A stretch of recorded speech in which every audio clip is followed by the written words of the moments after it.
পটলগুলো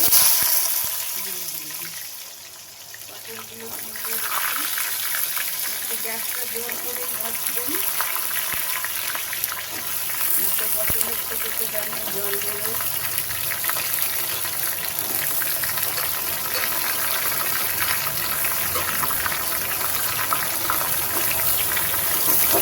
পটলের কোনো দেবেন না।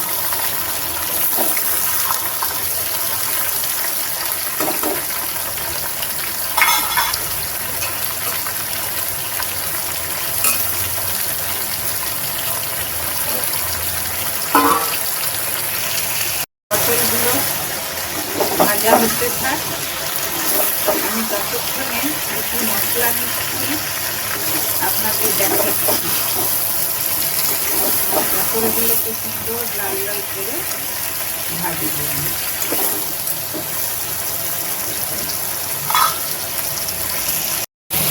এখানে দেখুন আমি একটু আদা নিয়ে নিচ্ছি, 1 ইঞ্চি মতন, আর একটা পেঁয়াজ, আর 4-5 কোয়া রসুন।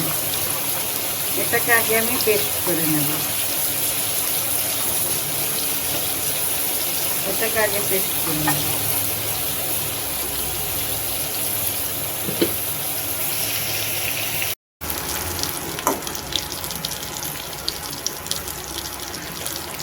দেখুন বন্ধুগণ, পটলগুলো আমার সুন্দর ভাজা ভাজা হয়ে গেছে। আমি এবারে পটলগুলোকে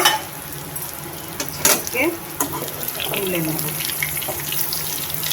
পটলগুলো সুন্দর লাল লাল করে ভেজে নিচ্ছি। আলু পটলের তরকারি পটলগুলো যদি সুন্দর ভাজা হয় না, তাহলে তরকারির টেস্টটা খুব সুন্দর হয়। পরে আলুগুলোকে এরকম লাল লাল করে ভেজে নেব।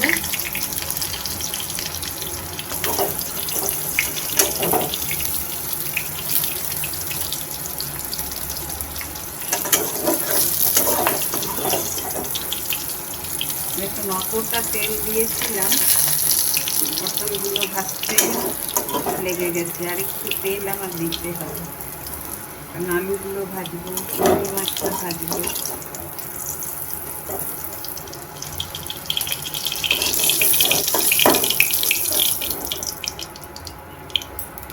আলুগুলো এতে ভাজা হয়ে যাবে। আলুগুলো এবার আলুগুলোকে একটু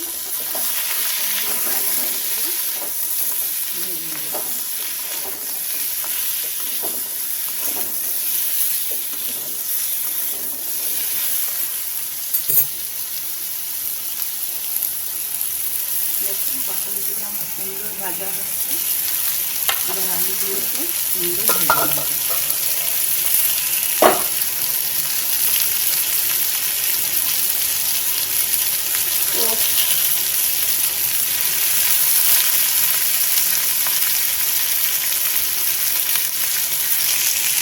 দেখুন বন্ধুগণ, আমার আলুগুলো সুন্দর ভাজা হয়ে গেছে। এবার আমি আলুগুলোকেও ওই পটলের ভিতরে তুলে দিলাম। কিছুতেই কিন্তু আমি নুন হলুদ কিছু দিইনি, খালি এমনি প্লেন ভেজে দিলাম। বিয়ে বাড়িতে বা অনুষ্ঠান বাড়িতে এরকমভাবেই আলু পটল চিংড়ি মাছ দিয়ে বানায়, আমি দেখেছিলাম ওদের রান্না করতে। আর একটু এবারে তেল দেব, দিয়ে চিংড়ি মাছটাও ভেজে নেব।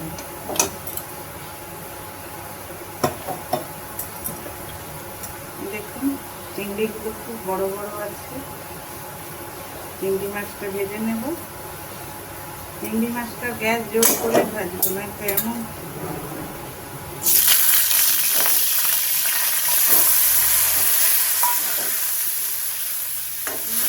বেশি ভাজার দরকার নেই। চিংড়ি মাছটা ভাজার সময় একটুখানি আমি নুন হলুদ দেবো, একটুখানি নুন। চিংড়ি মাছটা মাখিয়ে রেখেও আপনারা ভাজতে পারেন। আর একটু হলুদ।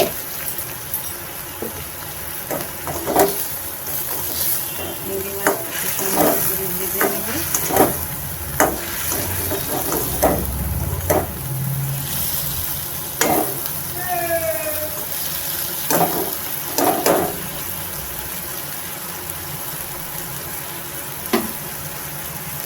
চিংড়ি মাছের থেকে কেমন জল বেরিয়ে গেল। এত বড় বড় মাছগুলো দেখতে লাগে, তারপরে যখন ভাজবে তখন এই ছোট হয়ে যাবে। একটুখানি মাথার কাছে খোসা রাখলে বা গায়ের কাছে খোসা রাখলে ভালো লাগে, কিন্তু আমার হাজবেন্ড খোসা রাখলে একদম পছন্দ করে না, বলে খোসা পুরো ছাড়িয়ে দেবে। আমার শাশুড়িকেও দেখতাম পুরো খোসা ছাড়িয়েই বানাতাম।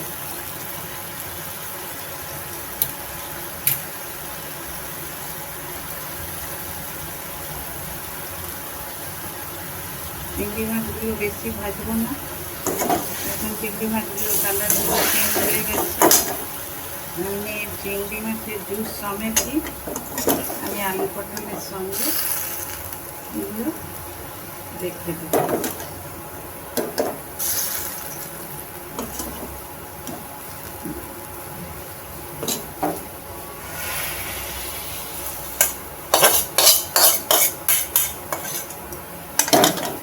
আর এই কড়াইয়ে আবার একটু তেল দেব। মশলাটাকে তো ভালো করে ভাজতে হবে, একটু তেল দিতে হবে। তেল দিলাম, দিয়ে আপনারা গরম মশলাটা ফোড়নেও দিতে পারেন। আমি ফোড়নে দিই না, কেন ফোড়নে দিলে আবার তরকারির মধ্যে থেকে বেছে বেছে ফেলতে, এই জন্য আমি বেটে দিই। এই দেখুন একটু জিরে ফোড়ন দিলাম, দুটো শুকনো লঙ্কা দিলাম, দুটো তেজপাতা দিলাম। ফোড়নটা একটু ফুটে যাক।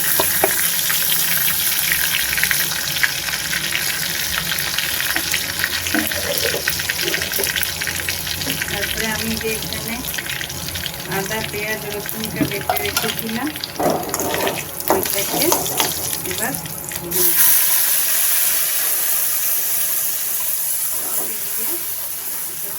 ভাজা ভাজা হোক, ততক্ষণে আমি আর একটা মশলা বানিয়ে নিচ্ছি। এখানে দেখুন আমি নিয়েছি একটা কাশ্মীরি লঙ্কা, আর একটা বড় এলাচ, দারচিনি, দুটো লবঙ্গ, চারটে গোলমরিচ, একটা ছোট এলাচ, আর একটু নিয়েছি চিনিয়া বাদাম, আপনারা চাইলে কাজু বাদামও দিতে পারেন। আর একটু নিয়েছি গোটা ধনে আর জিরে, 1 চামচ ধনে, আধা চামচ জিরে। আর এর সঙ্গে আমি দেব দুটো টমেটো, আর দেব একটু নারকেল। তো আমি সবসময় বেটে রাখি, আপনাদের সঙ্গে আমি শেয়ার করেছিলাম। দেখুন একটু নারকেল কোড়া, আপনার নারকেল কোড়াটা দেবেন, খুব ভালো লাগবে খেতে। 2 চামচ মতন আমি নারকেল কোড়া দিলাম, দিয়ে এটাকে আমি আবার একটা পেস্ট বানিয়ে নেব। আর নুন তো আমি দিইনি, ওই জন্য এখানে আমি আলু পটলের তরকারি করার মতন নুন দিয়ে দিলাম, একটু হলুদ দিলাম, কেননা কিছুতেই ভাজতে আমি নুন হলুদ দিইনি। আর একটুখানি মিষ্টি দেব, এই 1 চামচ মতন দিয়ে এই মশলাটা ভাজতে থাকি। ততক্ষণে আমার ওই মশলাটা পেস্টটা বানিয়ে আনি। দেখুন এই মশলাটা ভাজা ভাজা হয়ে গেছে, সাইড থেকে দেখুন তেল ছেড়ে দিয়েছে। এবারে ধনে, নারকেল, গরম মশলা সব যেগুলো পেস্ট বানালাম সেই মশলাটা আমি দিয়ে দিলাম। এবার পুরো মশলাটাকে আমি ভালো করে কষিয়ে নেব। নুন হলুদ সব দিয়ে দিয়েছি, এবার মশলাটা ভালো করে কষাই।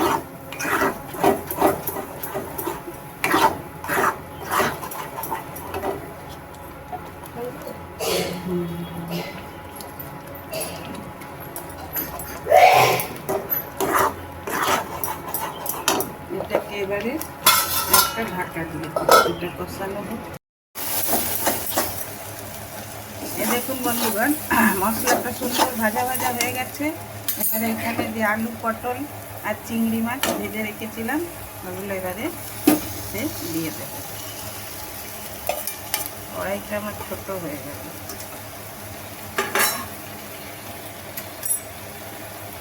দিয়ে এবারে সঙ্গে সঙ্গে জল দেব না, এগুলোকে ভালো করে এর সঙ্গে মশলাটার সঙ্গে মিশাবো। যেন মশলাটা এই সময় গ্যাসটা মিডিয়াম করে দেবেন, বেশি জোর রাখবেন না। মশলাটাকে আলু পটলের সঙ্গে ভালো করে আমি মিশিয়ে নেব। ভালো করে ভাজা হোক, আবার তারপরে আমি জল। আলুগুলো পটলগুলো তো ভাজা আছে, ওগুলো তো আধা আধা সেদ্ধ হয়েই আছে।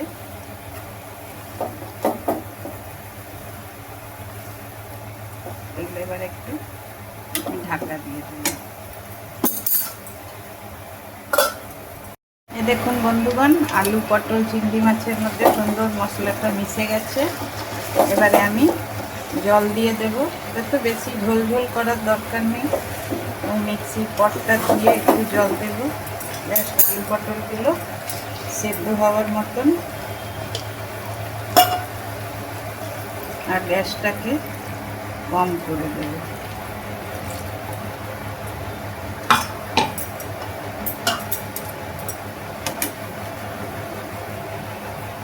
কড়াইটা আমার ছোট হয়ে গেছে, আমি বড় কড়াইটায় করলে ভালো করতাম। যাক গে, আসলে এই কড়াইটা শাক ভাজলাম, ডাল সাঁতলালাম, ঝি চাকরদেরও একটু খেয়াল রাখতে হয়, বেশি কড়াই বের করলে ওরাও আবার কষ্ট পাবে। ওই জন্যই ভাবি একটা কড়াই দিয়েই করে নিই। আর একটু জল লাগবে।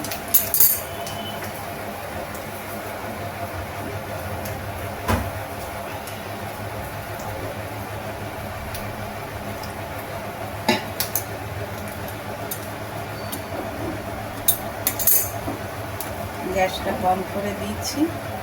আলু পটলগুলো সেদ্ধ হোক, ঢাকা দিয়ে দেব,